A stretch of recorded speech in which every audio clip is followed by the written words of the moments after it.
Hey guys, this is Chris from Empire Bricks and welcome to a brand new LEGO Star Wars MOC. And I say brand new, but this is actually something that has been on my shelves for quite some time now, I think a couple of weeks, maybe months. But I realized I only did a time-lapse video of this build and not of the entire MOC and giving all the details. So this is an entire video of the build. So let's dive in. I'll zoom out a little bit so you can see that this is about a Yavin 4 hangar entrance. So what I did is try to capture part of the pyramid and create the idea that you have the actual entrance to the base inside the pyramid. So basically the hangar, I tried to get some door details as if the door could close and go into the ground. It does not work, but I do think those kind of metallic teeth look very good on the whole thing and give it a little bit of extra. Now I built this mostly because I wanted some space to display my minifigs and have at least one rebel ship in here. So it will not fit something like the Ghost or the Falcon, but it will fit almost every A-wing or even some Y-wings will fit in underneath here. Maybe part of an X-wing sticking out. I do believe even some of the models, the smaller models, X-wing at least, will fit in between the walls. I couldn't make it any bigger because this is now 2 base plates and I didn't want to go 3 or 4 because that would make it really huge. And also, of course, I had the issue of the area that I had to overlap with a huge beam. So that carries some weight. I couldn't make it any lot bigger than this without it kind of, bending through. So let's dive in. What I did is I used 2 entire base plates, used mostly tiles, and used tan bricks to create the idea of the pyramid over here and here. Now, inside of the hangar entrance, there are some of these modified tiles over here.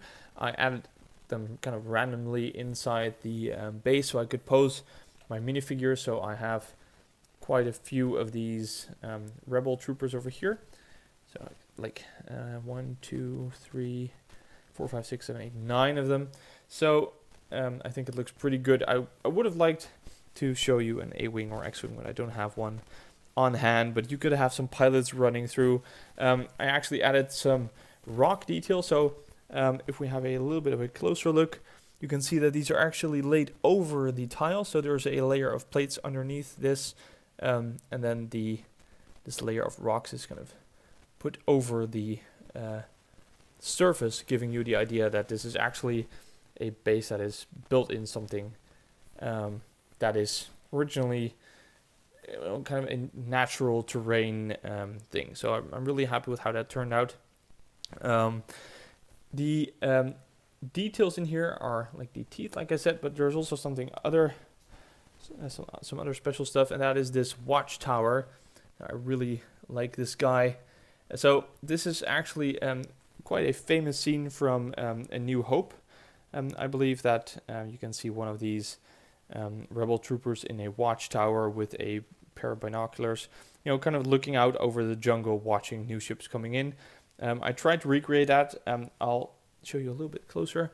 And you can see I use these round bricks. Now the thing is that inside here, there's actually only space for 1 2x2 round brick.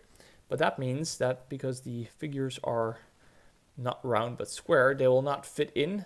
You'll have to remove the legs. But if you do it carefully, you can just put him on there. He's leaning on the edges of the finishing, and he'll look just like he's sitting in there with his legs, even though he doesn't have any legs. So kind of a cool detail, I think. I really like the junglish look, so I added some cheese slopes over there and there, just to give the idea that the whole base has been carved out of the temple. I'll just turn the whole thing around a little bit, show you how this works on the back, how I did things. So I actually had a huge amount of these larger templates left over from my previous Jedi MOC.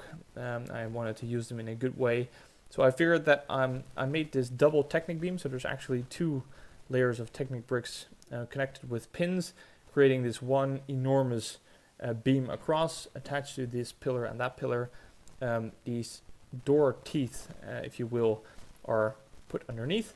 And on top of the beam, you can see that I put these hinge pieces with a hinge plate and just attached the whole thing to that and started building.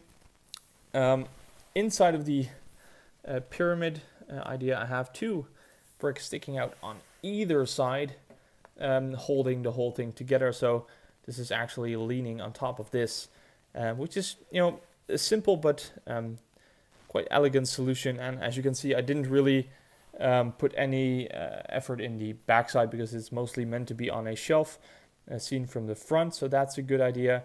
But you could, use these spaces if you want to for, creating a little bit more computer space or more of a base over there.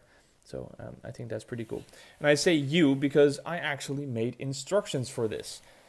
It's not too expensive to build. I think if you don't have any of the bricks, which I think is quite unusual because it's basically 10 plates, 10 bricks, dark tan tiles, and dark bluish gray plates. So there's 4 kinds of parts that really are used a lot, and a lot of people have at least some of these parts. But if you have none of the parts, I think the whole thing will cost you around 100 and 120 euros or dollars. I think it's about the same price. The instructions are available on rebrickable.com. You can find the link below this video, so go check it out and at least drop a like if you want. Really appreciate that. That's it for this video. I really hope you enjoyed it. If you did like this video, please like, comment, and subscribe, and I will see you all next time.